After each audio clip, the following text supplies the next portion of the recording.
Hi everyone, welcome back to the channel.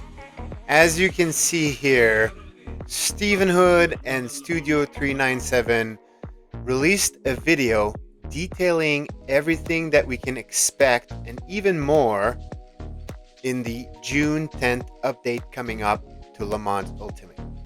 This is extremely exciting, and I thought I would do this video with you guys looking at what those updates are and just provide, my raw feedback and thoughts on everything that they've shown in this video.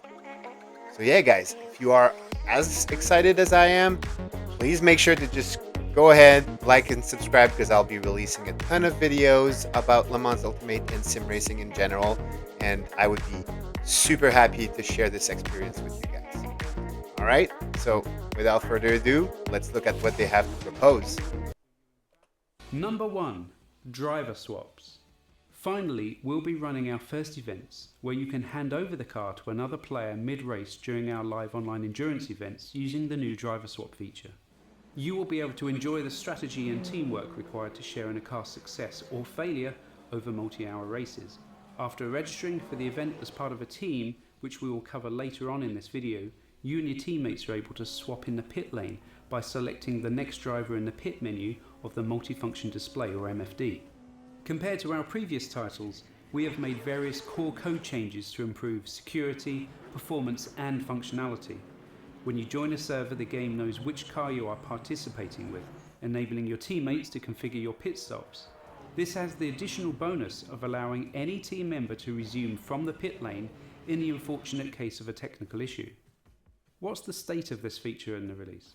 Well, whilst we have intensively tested this internally with the help of some community members, the large-scale performance testing of servers and driver swap information many hours into a race is not an easy task for a team of our size. Therefore, we are releasing it first only in special events so that we can closely monitor performance and make adjustments in our own environment. We will publish upcoming team-based special events across our social media and in-game channels, so keep an eye on those to find out when these will be available. In future, we will be expanding these races to create new team-based online championships and to leagues via racecontrol.gg and SimGrid as we gain confidence in the feature's robustness. Number 2. All right, well, this is great. I mean, having driver swaps will really enable Le Mans Ultimate to actually really become the go-to sim racing title for when it comes to endurance racing, right?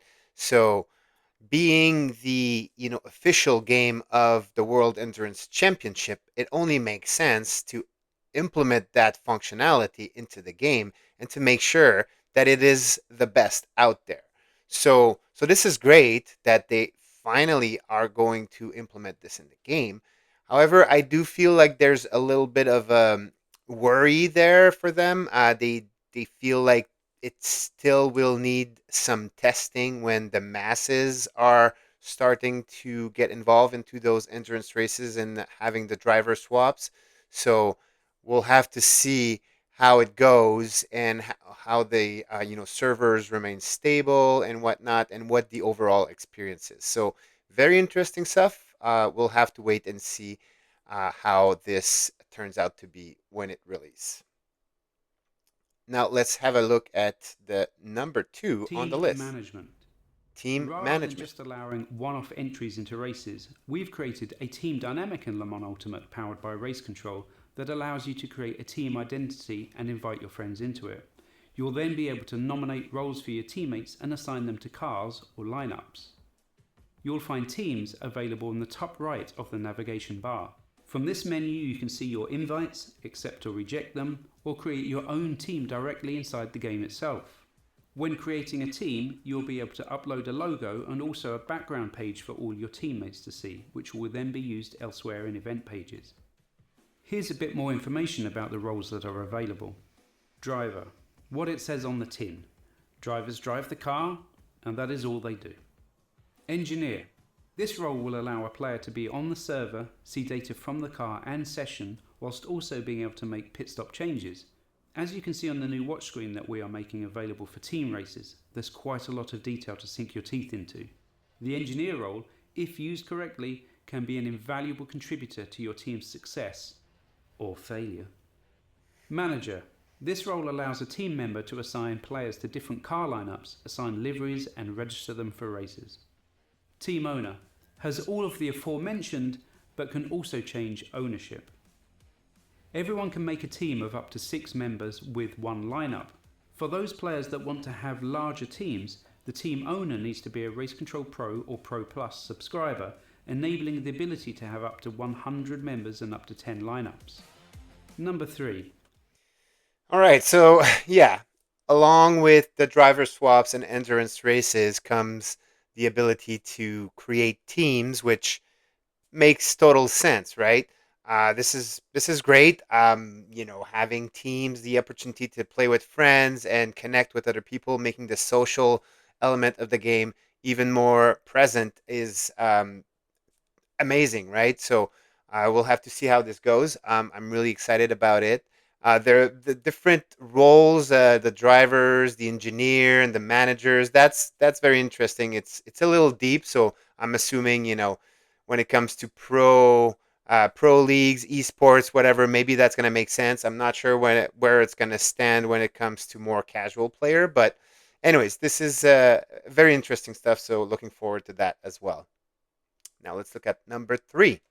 Custom liveries. Our brand new livery Yeah. system allows you to upload a livery to apply to a car on a particular team, and then it will be automatically transmitted to all drivers and spectators on a server. For now, this feature is only available for online events, both single driver and team-based. Since this feature requires significant back-end infrastructure and bandwidth to automatically send the liveries across to all competitors, this feature is only available to Race Control Pro and Pro Plus players, but light players in a team-based race where the team owner has a pro account will also be able to utilize custom liveries in those events. So I'm just going to skip on how we're going to create liveries because I don't think we need to cover that here today. But having those custom liveries are going to be great. I know there's a lot of talented artists out there that really love to, show their talent. There's other people that want to, show their brand. So this is going to be absolutely great. However, it looks like it's going to be, behind a certain paywall because you're going to need the pro subscription for this functionality to work. At least from what I understood, they seem to say that if you're part of a team and you only have the light subscription, the free version of it, that you'll still be able to have the liveries that your team owner has and things like that. But yeah, that's going to be amazing. I feel like the subscription value of Le Mans Ultimate is definitely there. It provides you with all the content the game has to offer, and it's a fair price for a yearly basis, I would say, which is still below what other sim racing titles demand to a certain extent. So um, you decide whether you want to pay for the content or the subscription, and then you get everything if you pay for the subscription. Otherwise, you pay, separately everything. So, but I'm not engaging in this conversation just yet. It's not ideal, but at the same time, I feel like we need to support these developers because they work hard on making a very good product for us, and we should show our support. I mean, it's not super expensive, to be honest, when compared to a lot of the sim racing equipment that we purchase. I feel that these guys that work on the games that we play, also deserve to be paid, right? So, anyways, enough about that. Now, let's look at the next point. Number 4. The 2024 season completed. Pack 5, also releasing Oh, on the yeah. 10th of June, is the final one for the 2024 FIA WEC season. Lusail International It's Circuit, about the time they opening finished the race of the World 2024 Championship, season, making its right? debut in Le Mans Ultimate. Utilising the latest laser scan from the summer of 2024, we've built this once again with Studio 397's famed attention to detail. Floodlit and fast, Lusail offers a unique mix of technical corners and long straights, perfect for multi-class racing and offering a unique challenge. Not only that, but we're also adding the short circuit, that is likely to be spicy and full of action as it cuts out the majority of the circuit's slower Sector 2. Joining the LMGT3 class are two highly anticipated cars. Firstly, the Lamborghini Huracan LMGT3 EVO2, as run by both Iron Lynx and the Iron Dames in 2024, but sadly missing from the 2025 grid. No longer Additionally, the there. fan favourite Lexus RCF LMGT3 offers a distinct look and feel to the GT grid and will no doubt become one of the most popular cars on track. With this final 2024 pack added, the game now offers a grand total of 11 circuits with 21 layouts, 11 hypercars, 1 LMP2, 4 GTEs and 9 LMGT3s, 25 in total. We hope you enjoy racing them as much as we have enjoyed creating them in all of the painstaking detail. All right, that's amazing stuff. It's gonna be great to have additional content. Two new cars, one new track. The Qatar track seems to be amazing. From what I hear, it's a really great track. I don't have any experience on it, unfortunately, so I'll have to, practice and practice and get better at it. There's two layouts, one shorter layout that cuts sector 2 or something like that. So that's going to be interesting to see. But yeah, really looking forward to racing on that track. And then the two new cars, two new LMGT3 cars, the Lamborghini and the Lexus, are gonna just add to the variety that we have in the game, especially in the GT3 class, which is pretty solid already. So that's gonna be a lot of fun to learn these new cars, try them, see how they behave and how they complement our driving styles. So yeah, that's absolutely amazing. So really, really looking forward to that. Number 5. Other updates. The LMGT3 tyre model has had another significant refinement, particularly aimed at reducing the potential abuse of slip angle and increasing low speed weight, whilst keeping the stability and predictability of the tyre that you've come to expect. As always, with plenty of feedback from real world drivers, we hope it is something you'll enjoy. Race starts have had a bit of a polish, including the class splits being respected. This means that classes are now correctly grouped Yeah, together, even if they don't qualify, and class pole split the position will classes. also receive the best side of the grid. We've also implemented gaps between classes as well, meaning that by the time the LMGT3s turn up at turn 1, hopefully the hypercars have sorted out their mess. For fuel-saving aficionados, the clutch pedal has now been disabled above first gear, meaning you'll have to lift and coast normally like the rest of us.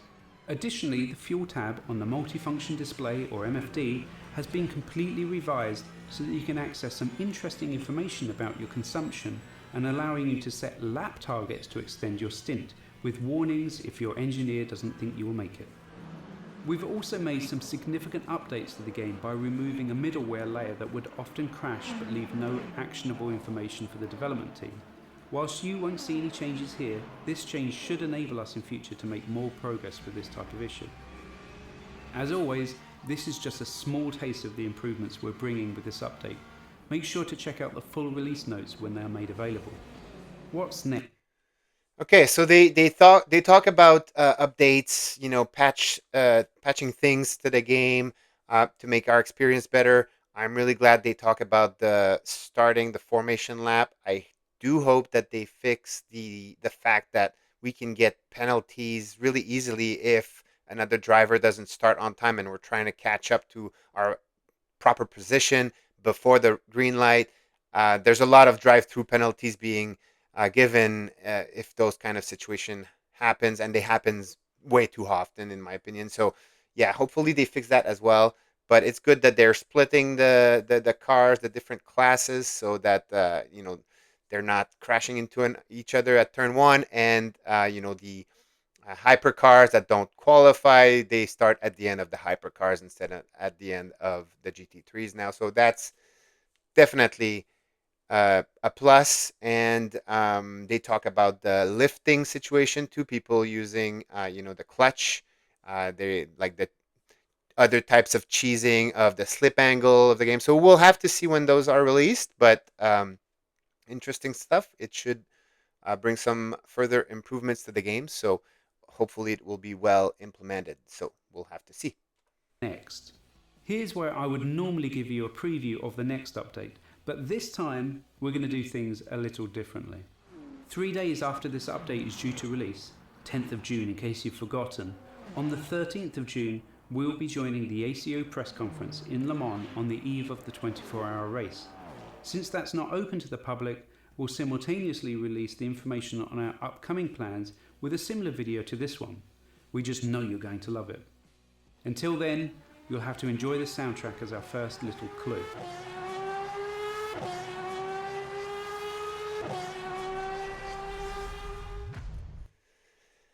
All right, guys, there you have it. Could you tell what what car that was at the end?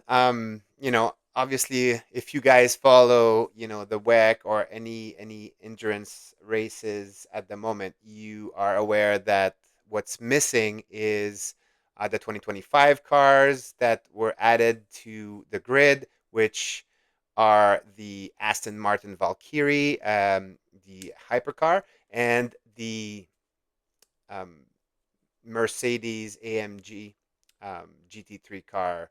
So that sound is really much like the Valkyrie. It sounds like an F1 from the Michael Schumacher era. So, yeah, uh, amazing. I guess it basically confirms that they are going to add the cars that are missing from the 2025 season eventually, sooner rather than later, I hope, but we'll have to see.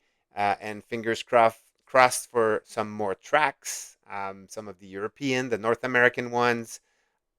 They can keep on expanding in this game, and I hope that it will succeed the way it deserves, because it is absolutely amazing in my opinion. So yeah, let's see what happens in the future. But for now, that will do it. If you guys enjoyed this video, again, please make sure to just subscribe and leave a like, comment, tell me what you think about this quick update, and I'll be seeing you guys in the next video. Ciao.